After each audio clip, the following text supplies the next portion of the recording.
2025ರ UPSC ಫಲಿತಾಂಶ ಪ್ರಕಟವಾಗಿದೆ. UPSCಯಲ್ಲಿ ಕರ್ನಾಟಕದ 22 ಜನ ಅಭ್ಯರ್ಥಿಗಳಿದ್ದಾರೆ. ಅವರು ಪಾಸ್ ಆಗಿದ್ದಾರೆ. UPSCಯಲ್ಲಿ ಕರ್ನಾಟಕದ 22 ಅಭ್ಯರ್ಥಿಗಳು ಪಾಸ್ ಆಗಿರುವಂಥದ್ದು. ರಾಜ್ಯದ ಕಿರಣ್ ಕಮೇತಿಗೆ 53ನೇ ರ್ಯಾಂಕ್ ಸಿಕ್ಕಿದೆ. ಕಿರಣ್ ಕಮಾಟೆ ಕರ್ನಾಟಕದ ಟಾಪರ್ ಆಗಿದ್ದಾರೆ.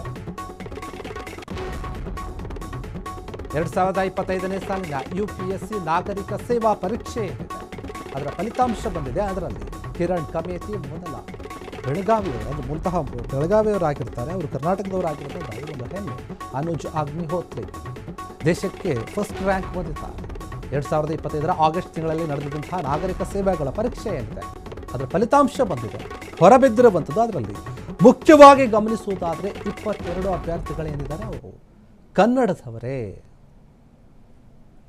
ಈ ಒಂದು ವಿಚಾರ ಹೆಮ್ಮೆ ಪಡುವಂತಹ ವಿಚಾರ. ನೋಡಿ, ಈ UPSC ಪರೀಕ್ಷೆಯನ್ನು ಪಾಸ್ ಮಾಡೋದು ಅಷ್ಟು ಈಸಿ ಆಗಿರೋದಿಲ್ಲ.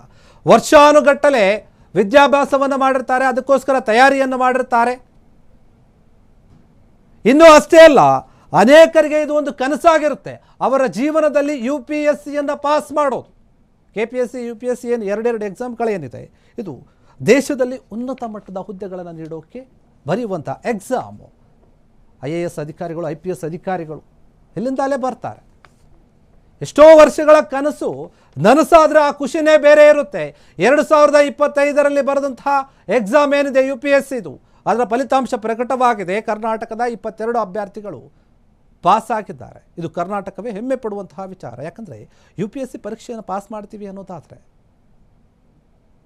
ಅದಕ್ಕೆ ಯಾವ ರೀತಿಯಾದ ತಯಾರಿ ಇರುತ್ತೆ, ಎಷ್ಟೆಷ್ಟು ವರ್ಷಗಳು ಓದಿರ್ತಾರೆ, ಏನೇನು ತಯಾರಿ ಮಾಡ್ಕೊಳ್ಬೇಕು, ಎಷ್ಟು ನಾಲೆಡ್ಜ್ ಇರಬೇಕು, ಅದೆಲ್ಲವೂ ಕೂಡ ಓದಿ ಕಷ್ಟಪಟ್ಟವರಿಗೆ ಮಾತ್ರ ಗೊತ್ತು. ಎಷ್ಟೋ ಜನ ಕಷ್ಟಪಡ್ತಾರೆ, ಆದರೆ ಅದು ಆಗೋದಿಲ್ಲ ಕೆಲವರಿಗೆ. ಆದರೆ ಕೆಲವು ಮಂದಿ ಪಾಸ್ ಆಗ್ತಾರೆ. ಅದರಲ್ಲಿ ಈ ಬಾರಿ ಕರ್ನಾಟಕದ 22 ಮಂದಿ ಪಾಸ್ ಆಗಿದೆ ಅಂದರೆ ನಿಜಕ್ಕೂ ಕೂಡ ಇದು ದೊಡ್ಡ ಮಟ್ಟದ ಹೆಮ್ಮೆ. ಕರ್ನಾಟಕಕ್ಕೇನೆ ಹೆಮ್ಮೆ ಇದು. ಯಾಕಂದರೆ ಈ ನಾಗರಿಕ ಸೇವಾ ಪರೀಕ್ಷೆಯನ್ನು ಬರೆಯೋದು ಅಷ್ಟು ಈಸಿ ಆಗಿರೋದಿಲ್ಲ. ಕಿರಣ್ ಕಮಾಟೆ ಏನಿದ್ದಾರೆ ಅವರು ಕರ್ನಾಟಕದವರು, ಅವರು ಟಾಪರ್ ಆಗಿದೆ ಕರ್ನಾಟಕದಲ್ಲಿ. ಇನ್ನು 2025ನೇ ಸಾಲಿನ UPSC ನಾಗರಿಕ ಸೇವಾ ಪರೀಕ್ಷೆ ಏನಿದೆ ಇದನ್ನು ಪಾಸ್ ಮಾಡುವ ಮೂಲಕ ಇಡೀ ಕರ್ನಾಟಕನೇ ತಿರುಗಿ ನೋಡ್ತಾ ಇದೆ. ಏನೋ ಅಲ್ಲಿ ಅಷ್ಟು ಉತ್ತಮ ಮಟ್ಟದ ಶಿಕ್ಷಣ ಸಿಗ್ತಾ ಇದೆಯಾ ಅನ್ನುವಂಥ ಕ್ವಶನ್ ಮಾರ್ಕ್ ಏನಿತ್ತಲ್ಲ ಅದಕ್ಕೆ ಉತ್ತರ ಕೊಟ್ಟಂತೆ ಕಾಣ್ತಾ ಇದೆ. ಕಿರಣ್ ಕಮಾಟೆ ಏನಿದ್ದಾರೆ ಅವರು ಮೂಲತಃ ಬೆಳಗಾವಿಯವರು, ಸಾಕಷ್ಟು ಶ್ರಮಪಟ್ಟು ಓದಿದ್ದಾರೆ. ಬಡ ವಿದ್ಯಾರ್ಥಿಗಳು, ಬಡ ಕುಟುಂಬದಿಂದ ಬಂದಂಥವರು. ಈ ರೀತಿಯಾದ ದೊಡ್ಡ ದೊಡ್ಡ ಹುದ್ದೆಗಳ ಕನಸನ್ನೇ ಕಾಣೋದು ಕಷ್ಟ ಅಂತ ಹೇಳ್ತಾ ಇರುವಾಗ ಈ ವ್ಯಕ್ತಿ ಅದನ್ನು ಓದಿ ಪಾಸ್ ಮಾಡಿ ಈಗ ರ್ಯಾಂಕನ್ನು ತಗೊಂಡಿದ್ದಾನೆ. ಇನ್ನು ಅನುಜ್ ಅಗ್ನಿಹೋತ್ರಿ ಏನಿದ್ದಾರೆ ಅವರು ದೇಶಕ್ಕೇನೆ ಫಸ್ಟ್ ರ್ಯಾಂಕ್ ಬಂದಿದ್ದಾರೆ. ಅವರು ಕೂಡ ಸಾಕಷ್ಟು ಕಷ್ಟಪಟ್ಟಿರ್ತಾರೆ. 2025ರ ಆಗಸ್ಟ್ ತಿಂಗಳಲ್ಲಿ ನಡೆದಿತ್ತು ಪರೀಕ್ಷೆ. ಯಾರ್ಯಾರು ನಾವು ಒಂದು ಪಬ್ಲಿಕ್ ಸರ್ವೆಂಟ್ ಆಗಿ ಕೆಲಸವನ್ನು ಮಾಡಬೇಕು, ಉನ್ನತವಾದ ಹುದ್ದೆಯಲ್ಲಿರಬೇಕು, ಒಂದು ಗೌರವ ಸ್ಥಾನಮಾನವನ್ನು ಸಿಗಬೇಕು ಅನ್ನೋದಾದರೆ ಇಂಥ UPSC ಪರೀಕ್ಷೆಯನ್ನು ಪಾಸ್ ಮಾಡಬೇಕು. IAS ಆಫೀಸರ್ ಆಗಿ ಕೆಲಸವನ್ನು ಮಾಡಿ ಬೇರೆ ಬೇರೆ ಕಡೆ ಡಿಸ್ಟ್ರಿಕ್ಟ್ಗಳಿಗೆ ದೇಶದಾದ್ಯಂತ ಇವರು ಕೆಲಸವನ್ನು ಮಾಡ್ತಾರೆ. ಇಂತಹ ವಿಚಾರವಾಗಿ ಅವ್ರಿಗೆ ಖುಷಿಯಾಗಿದೆ. ಬೆಳಗಾವಿಯವರಾಗಿರೋದ್ರಿಂದ ತುಂಬ ಕಷ್ಟಪಟ್ಟು ಓದಿರ್ತಾರೆ. ಕರ್ನಾಟಕದಲ್ಲಿರುವಂತಹ ಅನೇಕ ಜನರೇನಿದ್ದಾರೆ ಅವರು. ಸೊ ಇನ್ನು ಈ ಒಂದು ವಿಚಾರಕ್ಕೆ ಸಂಬಂಧಪಟ್ಟ ಹಾಗೆ ಕಿರಣ್ ಕಮಾಟೆ ಏನಿದ್ದಾರೆ ಅವರು ಉತ್ತೀರ್ಣರಾಗಿದ್ದಾರೆ. ಅವರು ನೇರ ಫೋನ್ ಸಂಪರ್ಕದಲ್ಲಿದ್ದಾರೆ. ಕಿರಣ್ ಅವರೇ, ಏನನ್ನಿಸ್ತಾ ಇದೆ? ಫಲಿತಾಂಶ ಬಂದಿದೆ, ನಿಮ್ಮ ಹೆಸರಿದೆ, ನಿಜಕ್ಕೂ ಕೂಡ ಕರ್ನಾಟಕ ಹೆಮ್ಮೆ ಪಡ್ತಾ ಇದೆ. ಏನು ಹೇಳ್ತೀರಿ ಇದ್ರ ಬಗ್ಗೆ? ಏನಿಲ್ಲ ಸರ್, ತುಂಬಾ ಖುಷಿ ಆಗ್ತಿದೆ. ಎಕ್ಸ್ಪೆಕ್ಟ್ ಮಾಡಿರ್ಲಿಲ್ಲ ಸರ್ ಈ ರ್ಯಾಂಕ್. ಸೊ 53 ರ್ಯಾಂಕ್ ನಾನು ಅನ್ಕೊಂಡ್ಕಿನ್ನ ಬಹಳ ಕೊಟ್ಟಿದ್ದೇನೆ ಸರ್ ದೇವರು. ತುಂಬಾ ಖುಷಿ ಆಗ್ತಿದೆ ಸರ್. ಈ ಪರೀಕ್ಷೆಯನ್ನ ಪಾಸ್ ಮಾಡೋದಷ್ಟು ಈಸಿ ಆಗಿರ್ಲಿಲ್ಲ. ಯಾವ ರೀತಿ ಆಗಿತ್ತಂತ ನಿಮ್ಮ ತಯಾರಿ? ಹೌದು ಸರ್, ಇದು ನನ್ನ 6th ಮತ್ತೆ ಲಾಸ್ಟ್ ಅಟೆಂಪ್ಟ್ ಇತ್ತು ಸರ್. ಸೊ ಬಹಳಷ್ಟು ಫೇಲಿಯರ್ಸ್ ಫೇಸ್ ಮಾಡಿದ್ಮೇಲೆ ಈ ಒಂದು ಸಕ್ಸಸ್ ಸಿಕ್ತು ಸರ್. ಸೊ ಲಾಸ್ಟ್ ಇಯರ್ ನಾನು ಇಂಟರ್ವ್ಯೂ ಕೊಟ್ಟಿದ್ದೆ, ಒಂದು 25 ಮಾರ್ಕ್ಸ್ ಮೇಲೆ ಮಿಸ್ ಮಾಡಿದ್ದೆ ಸರ್. ಸೊ ಫೈನಲಿ ಈ ವರ್ಷ ಬರೀ ಪಾಸ್ ಆಗಲ್ದೆ ಒಳ್ಳೆ ರ್ಯಾಂಕು ಬಂದೆ ಸರ್. ಸೊ ಬಹಳ ಕಷ್ಟ ಇತ್ತು ಸರ್. ಕಂಟಿನ್ಯೂಸ್ 6 ಅಟೆಂಪ್ಟ್ಸ್ ಕೊಟ್ಟಿದ್ದೆ. So last 3 attempts with work ಮಾಡಿದ್ದೆ. ಸೊ ಸ್ವಲ್ಪ ಡಿಫಿಕಲ್ಟ್ ಆಗಿತ್ತು, ಬಟ್ ನಂದಲೆಸ್ ಲಾಸ್ಟ್ ಅಲ್ಲಿ ವರ್ಕ್ ಇದು ಬಂತು sir rank. So I am more than happy sir. ಇನ್ನು ನಿಮ್ಮ ತರ ಸಾಕಷ್ಟು ಜನ ಕನಸು ಕಂಡಿರ್ತಾರೆ. ಎಷ್ಟೋ ಜನ 1 ಬಾರಿ 2 ಬಾರಿ ಪ್ರಯತ್ನವನ್ನು ಪಟ್ಟು ಕೈ ಬಿಟ್ಬಿಟ್ಟಿರ್ತಾರೆ. ಆಗೋದಿಲ್ಲ ಬಿಡು, ಇದು ನಮಗಲ್ಲ ಅಂತ ಹೇಳಿ. ಆದರೆ ನೀವು ಸತತವಾಗಿ ಪ್ರಯತ್ನ ಪಟ್ರಿ, ಕೊನೆಯ ಅವಕಾಶದಲ್ಲಿ ನಿಮಗೆ ಬಂತು.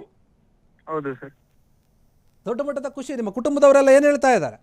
ಏನಿಲ್ಲ ಸರ್, ಇದು all credit goes to my mother and father.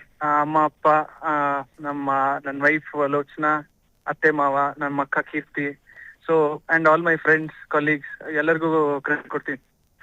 ಬಹಳ ಅವರು ಎಲ್ಲ ನನ್ನ ಜೊತೆನೆ ನನ್ನ ಫೇಲಿಯರ್ಸ್, ರಿಜೆಕ್ಷನ್ಸ್ ಎಲ್ಲ ಅವರು ಅನುಭವಿಸಿದ್ದಾರೆ. ಸೊ ಎಲ್ಲ ಅವ್ರಿಗೆ ಕೊಡ್ತೀನಿ sir. I dedicated to them. ನಿಮ್ಮ ಥರ UPSCಗೆ ತಯಾರಿಯನ್ನು ನಡೆಸ್ತಾ ಇರೋರಿಗೆ ನೀವೇನು ಹೇಳ್ತೀರಿ? ಯಾವ ರೀತಿಯಾಗಿ ಅಭ್ಯಾಸವನ್ನು ಮಾಡಬೇಕು ಅಂತ ಹೇಳ್ತೀರಿ? ಎಷ್ಟು ಕಠಿಣ ಶ್ರಮವನ್ನು ಪಡಬೇಕಂತ ಹೇಳ್ತೀರಿ? ಹೇಗಿರಬೇಕು ತಯಾರಿ ಅಂತ? ಎಸ್ ಸರ್, ಒಂದೊಂದ್ರೆ ತಯಾರಿ ಕನ್ಸಿಸ್ಟೆಂಟ್ ಆಗಿರ್ಬೇಕಾಗತ್ತೆ ಸರ್. ಇದು ಈ ಎಕ್ಸಾಮ್ ತುಂಬಾ ಲಾಂಗ್ ಎಕ್ಸಾಮ್ ಅಂಡ್ 3 ಸ್ಟೇಜ್ ತುಂಬಾ ಡಿಫ್ರೆಂಟ್ ಥಿಂಗ್ಸ್ ನ ಎಕ್ಸ್ಪೆಕ್ಟ್ ಮಾಡತ್ತೆ. ಸೊ ಪ್ರಿಲಿಮ್ಸ್ ಒಂಥರ ಚಾಲೆಂಜಿಂಗ್ ಇತ್ತಂದ್ರೆ ಮೇನ್ಸ್ ಒಂದು ಬೇರೆ ಚಾಲೆಂಜ್ ಇರುತ್ತೆ. But over all commitment, consistency and continuous ಆಗಿ ಅದೊಂದು ಹಾರ್ಡ್ ವರ್ಕ್ ಇರ್ಬೇಕಾಗತ್ತೆ ಸರ್. ವಿದೌಟ್ ಹಾರ್ಡ್ ವರ್ಕ್ ಆಗಲ್ಲ. ಬಟ್ ಈ ಎಕ್ಸಾಮ್ ಅಲ್ಲಿ ಈಸಿ ಸಕ್ಸಸ್ ಏನೂ ಇಲ್ಲ sir. So have to work lot continuously. Continuous ಆಗಿ ಮೋಟಿವೇಟೆಡ್ ಇರ್ಬೇಕಾಗತ್ತೆ. ಬೇಗ ಡಿಮೋಟಿವೇಟ್ ಆದ್ರೆ ವರ್ಕ್ ಆಗಲ್ಲ sir. At the same time ಬೇರೆಯವ್ರು ಏನ್ ಮಾಡ್ತಿದ್ದಾರೆ ಅದನ್ನು ನೋಡ್ಬೇಕಾಗತ್ತೆ ಸರ್. ಬರೀ ನಮ್ಮೋನ್ ಬಬಲ್ ಅಲ್ಲಿ ಇದ್ರೆ ಅದು ವರ್ಕ್ ಆಗಲ್ಲ. ಸೊ ಸಹಪಾಠಿಗಳಿಂದ ಕಲಿಬೇಕಾಗತ್ತೆ. Only then it is possible sir. Consistency, ಒಂದೇ ವರ್ಡ್ ಅಲ್ಲಿ ಹೇಳ್ಬೇಕಂದ್ರೆ ಸರ್, ಕನ್ಸಿಸ್ಟೆನ್ಸಿ. ಈ ಕಿರಣ್ ಅವ್ರಿಗೆ ಏನಂತಂದ್ರೆ, ನಾವು ಸಾಕಷ್ಟು ಜನನ ಗಮನಿಸ್ತಾ ಇದ್ದೀವಿ, ಕೆಲ ಯುವ ಜನತೆ ಪೇಷನ್ಸ್ ಅನ್ನ ಕಳೆದುಕೊಳ್ತಾ ಇದ್ದಾರೆ. ಕಾಯೋದವ್ರಿಗೆ ಆಗ್ತಾ ಇಲ್ಲ, ಬಹುಬೇಗ ಸಿಕ್ಬಿಡ್ಬೇಕು.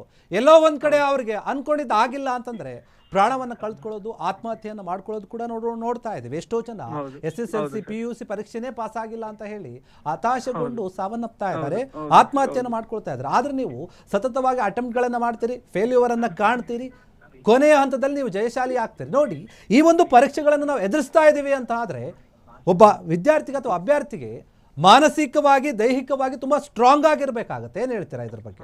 ನೀವೆಷ್ಟು ಸ್ಟ್ರಾಂಗ್ ಆಗಿದ್ರಿ ಅಂತ? ಅದೇ ಸರ್, ತುಂಬಾ ಪೇಷನ್ಸ್ ಬೇಕಾಗತ್ತೆ sir. At the same time ಅಷ್ಟ್ ಬೇಗ ಮನಸ್ಸೋಲ್ ಬಿಡ್ಬಾರ್ದು ಸರ್.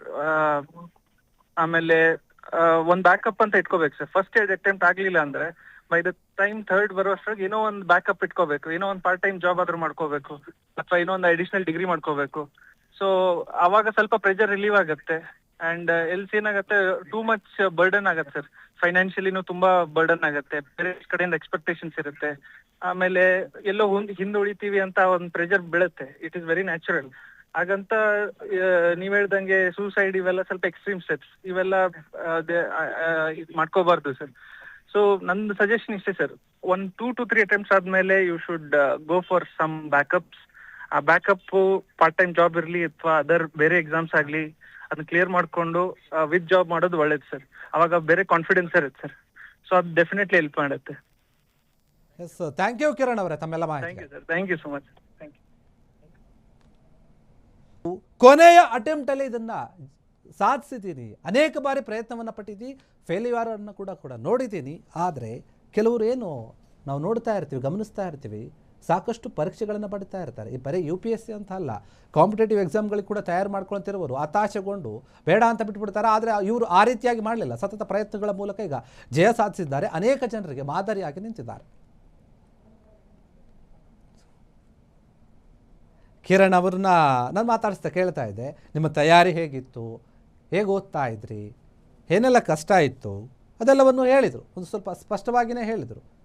ಅವರು ಮಾತಿನಲ್ಲಿ ಗಮನಿಸಿದಾಗ ಅವರು ತುಂಬ ಕ್ಲಿಯರ್ ಆಗಿದ್ದರು.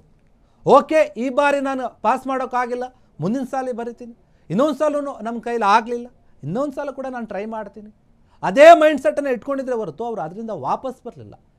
ಕೊನೆಯ ಬಾರಿ ಏನು ಅವಕಾಶ ಇದೆ ಅಲ್ಲಿಯವರೆಗೂ ಕೂಡ ನಾನು ಟ್ರೈ ಮಾಡ್ತೀನಿ, ಯಾವುದೇ ಕಾರಣಕ್ಕೂ ನಾನು ನನ್ನ ಪ್ರಯತ್ನದಿಂದ ವಾಪಸ್ ಬರೋದಿಲ್ಲ. ಒಂದು ವೇಳೆ ಅದು ಆಗಿಲ್ಲ ಅಂತಂದರೆ ಬ್ಯಾಕಪ್ಪಲ್ಲಿ ಪ್ಲಾನ್ A ವರ್ಕೌಟ್ ಆಗಿಲ್ಲ ಅಂದರೆ ಪ್ಲಾನ್ B ಇರಬೇಕಂತ ಹೇಳ್ತಾ ಇದ್ರು. ಕಷ್ಟದ ದಿನಗಳಲ್ಲಿ ಬೆಳೆದು ಬಂದಿದ್ರು, ಅವ್ರಿಗೆ ಈಗ ಜಯ ಸಿಕ್ಕಿದೆ, ಪ್ರತಿಫಲ ಸಿಕ್ಕಿದೆ. ಅದಕ್ಕೆ ಕ್ಷಣ ಕ್ಷಣದ ಸುದ್ದಿಗಳಿಗಾಗಿ ಫ್ರೀಡಂ ಟಿವಿ ಸಬ್ಸ್ಕ್ರೈಬ್ ಮಾಡಿ, ಲೈಕ್ ಮಾಡಿ ಹಾಗೂ ಫಾಲೋ ಮಾಡಿ.